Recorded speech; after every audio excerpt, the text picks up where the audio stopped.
Hello everyone, welcome back to my channel. अब हम बात करेंगे किचन एर्गोनॉमिक्स की। ठीक है, लास्ट क्लास में हमने एर्गोनॉमिक्स पे बात किया था। अब हम देखेंगे हमारे किचन में क्या क्या एर्गोनॉमिक्स के टिप्स होने चाहिए। ठीक है, तो किचन एर्गोनॉमिक्स में हमारा किचन जो है वो इंटरेस्टिंग होनी चाहिए, टाइम कम लगे, एनर्जी कम लगे और एफर्ट्स कम लगे और आप बढ़िया सा अपना काम कर सको किचन में। ठीक है, height according to horizontal elbow. ठीक है, मतलब कि आपकी हाइट कितनी होनी चाहिए, जितनी एल्बो आपकी जो कोहनी यहाँ आ रही है, स्लैब यहाँ है, कोहनी यहाँ आनी चाहिए, उसके अकॉर्डिंग आपकी हाइट होनी चाहिए किचन की। ठीक है, उसके हिसाब से आपके किचन में जितने भी वर्क स्टेशन है उसके हिसाब से अरेंज होने चाहिए। ठीक है, वर्क ट्रायंगल अभी हमने देखा था, कौन सा था आपका, कुकिंग एरिया, कुकिंग से सिंक एरिया, सिंक से रेफ्रिजरेटर एरिया। तो ये क्या होना चाहिए, तीनों ट्रायंगल में होने चाहिए। ठीक है, तो इससे क्या होगा, आपको रेफ्रिजरेटर से आपने सामान निकाला, कुकिंग की, कुकिंग से सिंक में पहुंचाया, सिंक से फिर रेफ्रिजरेटर में, इस तरीके से आपका काम ट्रायंगल में होना चाहिए। ठीक है, तो ये वर्क ट्रायंगल है, हम देख चुके हैं दोनों चीज़ें। अब हमारा जो आज का है वो है टाइप्स ऑफ किचन। ठीक है, किचन के क्या क्या टाइप्स हैं।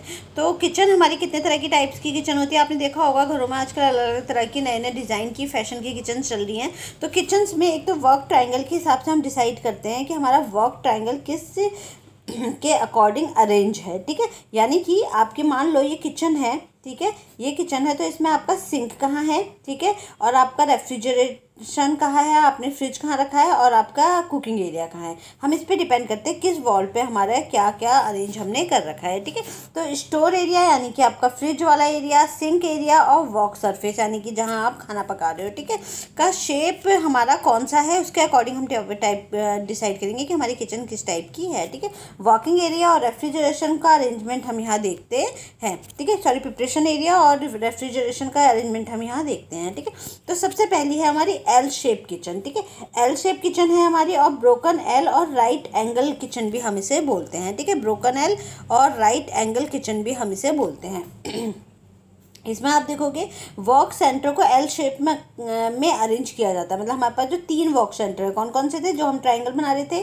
ठीक है, तो जो हमारे 3 वर्क सेंटर है कौन सा, एक तो रेफ्रिजरेटर, ठीक है, हमारा जो फ्रिज है यानी कि स्टोर एरिया हमारा, ठीक है, दूसरा हमारा कौन सा एरिया हो गया आपका, कुकिंग एरिया, प्रिपरेशन वाला एरिया, ठीक है, थर्ड हमारा सिंक एरिया, ठीक है, डिश वॉशिंग वाला एरिया। ठीक है, तो इन 3 एरिया को हमने कहाँ अरेंज किया, मान लो आपकी ये किचन है और किचन में आपके पास वॉल है। ठीक है, ये इस तरीके की आपकी वॉल है। तो अगर आपने एल शेप किचन बना रहे हो आप, ठीक है, एल शेप किचन बना रहे हो तो आपका क्या होगा, 2 एरिया तो आपके एक वॉल पे होंगे। मान लो यहाँ रेफ्रिजरेटर है, यहाँ आपका कुकिंग एरिया, और इस वॉल पे आपकी क्या होगी ना, आपका सिंक एरिया होगा। ठीक है, ये वाले वॉल पे, तो ये ट्रायंगल इस तरीके से बनेगा। ठीक है, तो ये क्या है, ये आपका इसको क्या बोलते हैं, एल शेप ही, क्योंकि एल शेप में आ रहा है ना, एक एरिया इधर और 2 एरिया इधर, तो एल शेप किचन हम इसे बोलते हैं। ठीक है, एक एरिया यानी कि कोई भी एक एरिया हो सकता है, रेफ्रिजरेटर हो सकता है सिंक हो सकता है आपका कुकिंग एरिया हो, वो एक वॉल पे होता है। बचे हुए जो 2 एरिया हैं वो हमारे दूसरी वॉल पे होते हैं। तो इसको हम क्या बोलते हैं, एल शेप यानी कि ब्रोकन एल किचन बोलते हैं। ब्रोकन एल किचन हम इसे इसलिए बोलते हैं कि अगर आप यहाँ खड़े होकर देखोगे तो ये आधी दिखाई देती है, इतने में ही हमारा लगभग सारा सेट हो जाता है। ठीक है, तो इसलिए इसको मान लो आपने जो किचन है उसको हाफ कर दिया है तो ये ब्रोकन एरिया बोलते हैं इसे। ठीक है, तो ये आपकी पहली वाली किचन होगी ब्रोकन एरिया किचन। ठीक है, देखो ये है आपका एल शेप किचन का डिज़ाइन। ठीक है, इसमें क्या है, आपके जो 2 वर्क स्टेशन है, ये रेफ्रिजरेटर हो गया, ये आपका कुकिंग एरिया हो गया, और ये आपके एक वॉल पे है, दूसरी वॉल पे आपका सिंक है। ठीक है, तो ये आपके एल शेप की डिज़ाइन है। तो ये सब आपके एल शेप के डिज़ाइन है, ये दिखाई दे रहे हैं। ठीक है, तो ये एल शेप डिज़ाइन किचन है। तो इसमें हमारा 2 वर्किंग एरिया आपके एक वॉल पे होता है, बचा हुआ एक वर्किंग एरिया हमारा दूसरे वॉल पे होता है। वो किसी भी हिसाब से आपके जो भी कंफर्ट जोन है कि आपको रेफ्रिजरेटर और सिंक साथ में रखना है या रेफ्रिजरेटर और गैस आपको साथ में रखना है, तो ये आप अपने हिसाब से रख सकते हो। ठीक है, तो इसको हम एल शेप किचन होते हैं। लेकिन रेफ्रिजरेटर के साथ जो मुझे ऐसा लगता है कंफर्टेबल जो होती है वो आपका वाला एरिया होगा, आपका कुकिंग वाला। ठीक है, और सिंक एरिया आपको अलग रखना चाहिए मेरे हिसाब से। ठीक है, लेकिन आप अपनी अपनी इंडिविजुअल चॉइस है तो आप उस हिसाब से अपना रख सकते हो। ठीक है, तो ये क्या है, ये आपका है एल शेप किचन। अब ये वाला आप देखोगे, ये है आपका यू शेप किचन। इसमें आप देखोगे आपकी तीनों वॉल में एक एक चीज़ सेट है। ठीक है, जैसे यहाँ आपका सिंक एरिया हो सकता है, यहाँ आपका रेफ्रिजरेशन एरिया हो सकता है, यहाँ आपका कुकिंग एरिया हो सकता है। ठीक है, तो आप जब आपकी तीनों वॉल पे आपने को एक एक सेंटर अपना बना रखा है तो उसे हम क्या बोलेंगे, उसको हम बोलेंगे अपना यू शेप किचन। ठीक है, तो यू शेप किचन समझ में आ गया ना, क्योंकि ये क्या होता है, यू शेप में होती है। ठीक है, और इसमें तीनों वॉल पे आपका एक एक सेंटर होगा। ठीक है। तो यू शेप किचन के कम से एग्जाम्पल है, क्योंकि जनरली बहुत ज़्यादा यूज़ नहीं होती यू शेप वाली। ठीक है, ये देखो आप, हाँ ये यू शेप का है। इसमें अगर देखो, हाँ देखो यू शेप का ये है। ठीक है, ये आप देखो तो ये रेफ्रिजरेशन का एरिया है, ये आपका सिंक का एरिया है और ये कुकिंग का एरिया है। तो आपने क्या किया है, तीनों वॉल पे एक एक एरिया बना लिया है। ठीक है, और आपका ट्रायंगल कैसा बन रहा है, ऐसा बन रहा है अब। ठीक है, तो ये आपका क्या है, ये यू शेप किचन है। ठीक है, और ये जो आपको दिखाई दे रही है ये वाले एग्जाम्पल, ये आपके कॉरिडोर किचन के हैं। इसमें देखो बीच में कॉरिडोर जैसा छोड़ा हुआ है और एक सेंटर इस वॉल पे है और दो सेंटर इस वॉल पे है। तो आमने सामने की दोनों वॉल पे एक एक सेंटर होता है, जैसे ये देखो। ठीक है, तो एक सेंटर इस वॉल पे होगा, एक सेंटर इस वॉल पे होगा और बीच में कॉरिडोर आपको दिखाई देगा।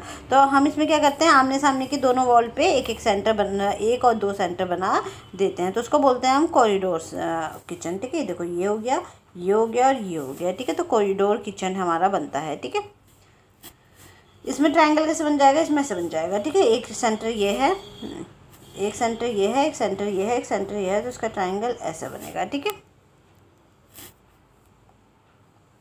और ये जो आपको दिखाई दे रही है ये है वन वॉल किचन। ठीक है, वन वॉल किचन में क्या होता है, एक ही वॉल पे सारे सेंटर्स होंगे। ठीक है, ये वन वॉल किचन बोलते हैं हम, एक ही वॉल पे आपके सारे सेंटर अरेंज होंगे। ठीक है, तो इसमें ट्रायंगल बनना मुश्किल है, क्योंकि एक यहाँ बनेगा, एक यहाँ बनेगा, एक सेंटर यहाँ होगा, यहाँ फ्रिज लगा होगा, यहाँ गैस होगा, यहाँ सिंक होगा। तो एक ही वॉल पे सारे सेंटर होते हैं। इसमें ना एनर्जी बहुत वेस्ट होती है, क्योंकि यहाँ पे ट्रायंगल ही नहीं बन पाता। आपको अगर वो फ्रिज और आपको सिंक से जाना है तो फ्रिज और सिंक की जो ड्यूरेशन है वो बहुत दूर होगी। यहाँ कहीं फ्रिज लगा हुआ होगा, यहाँ सिंक होगा, यहाँ गैस होगी, तो आपको इतना जाना पड़ेगा। ठीक है, या फिर आपको इतना जाना पड़ेगा, इतना जाना पड़ेगा। ठीक है, तो ये आपका बहुत लंबी वॉल होती है, उसी वॉल पे आपका, एक ही वॉल पे आप किचन के तीनों एरिया जो है वो बना देते हो। ठीक है, उसको बोलते हैं वन वॉल किचन। ठीक है,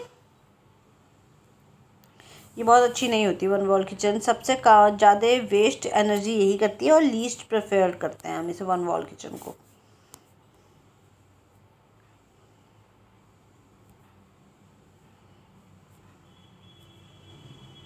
ठीक है, और ये वाली जो आपको दिखाई दे रही है ये है आपकी आइलैंड किचन। ठीक है, इसमें बीचों बीच में किचन के वर्क सेंटर होता है। बाकी ये देखो, जैसे आइलैंड किचन है, बीचों बीच में हम इसको वर्क सेंटर देते हैं, तो ओपन किचन में ज़्यादा चलता है, बाकी काम इधर भी होता है जो अंदर स्लैब्स हैं। ठीक है, तो आइलैंड किचन में क्या होगा, बीचों बीच में, जैसे आइलैंड्स होते हैं ना समुद्र के बीच में, वैसे ही बीचों बीच में हम इसमें स्लैब रख के किचन बनाते हैं। आजकल जो पॉपुलर है वो यही वाली आइलैंड किचन है। ठीक है, लेकिन इसके लिए किचन का साइज़ आपका बड़ा होना चाहिए। ठीक है, लोग इसे डाइनिंग टेबल की तरह भी यूज़ कर लेते हैं। ऐसे ये देखो, आइलैंड किचन में यही खाना बनता रहेगा, आपका यही कुकिंग एरिया भी है और यही डाइनिंग एरिया भी, आप इसको यूज़ कर सकते हो। ठीक है, तो लोग यहाँ ही खाना पका सकते हैं। तो इस तरीके का आइलैंड किचन भी आजकल देखने को मिलती हैं। ठीक है, जिसमें बीचों बीच में आपका क्या होता है, सेंटर में हम, किचन के सेंटर में हम क्या बनाते हैं, एक कुकिंग एरिया बना देते हैं, उसमें आप कुकिंग चॉपिंग वाला काम करते हो। ठीक है, हो सकता है यहाँ सिंक भी हो, कोई सिंक पीछे बना लेता है, कोई सिंक इसी में बना लेता है। ठीक है, तो ये आपकी डिपेंड करता है आपको किस तरीके का पसंद है। तो आइलैंड किचन में बीचों बीच में आपका वर्किंग सेंटर होता है। ये देखो, इसमें से सिंक इसने बीचों बीच में बना रखा है, ये वाली में। ठीक है, ये देखो। ठीक है, तो ये आपकी इंडिविजुअल चॉइस भी है, आप किस तरीके से आप कंफर्टेबल हो। तो ये आपकी आइलैंड किचन के एग्जांपल हैं, बीचों बीच में स्लैब बना देते हो किचन के। ये देखो, जैसे इसमें यही कुकिंग एरिया भी होगा और यही होगा। और कुकिंग में भी गैस आजकल अंडरग्राउंड भी चल रहे हैं, आपका काम हो गया तो आप उसे, हम टेबल के नीचे चले जाते हैं वो। ठीक है, फिक्स हो जाते हैं, अंदर मूव हो जाते हैं, जैसे आजकल टीवी भी चल रहे हैं ऐसे। ठीक है, तो ये आपकी एक टाइप्स ऑफ किचन्स थी। देखो हमने क्या क्या पढ़ा, हमने पढ़ा कि जो हमारी एल शेप किचन है इसको ब्रोकल एल और राइट एंगल भी बोलते हैं। ठीक है, और ये क्या है, आपका वर्क सेंटर हमारा एल शेप में होता है। इसमें एक वॉल पे एक वर्क सेंटर होगा और दो वर्क सेंटर हमारे दूसरे वॉल पे होंगे। ठीक है, फिर दूसरी थी हमारी कॉरिडोर में, आपका डबल वॉल भी बोलते हो, गैलरी भी बोल सकते हो, अपोजिट वॉल भी बोल सकते हो। क्यों, क्योंकि दो वॉल पे हम अपने वर्क सेंटर को सेट कर रहे हैं, किसी भी दो वॉल पे हम अपने वर्क सेंटर सेट कर देते हैं। गैलरी बसती है, कॉरिडोर बसता है बीच में, ऐसा लगता है, और अपोजिट वॉल भी इसको बोलते हैं, क्योंकि आमने सामने की वॉल पे ये वाली जो सेंटर है वो बनता है। ठीक है, तो इसको अपोजिट सेंटर वॉल भी बोलते हैं आप।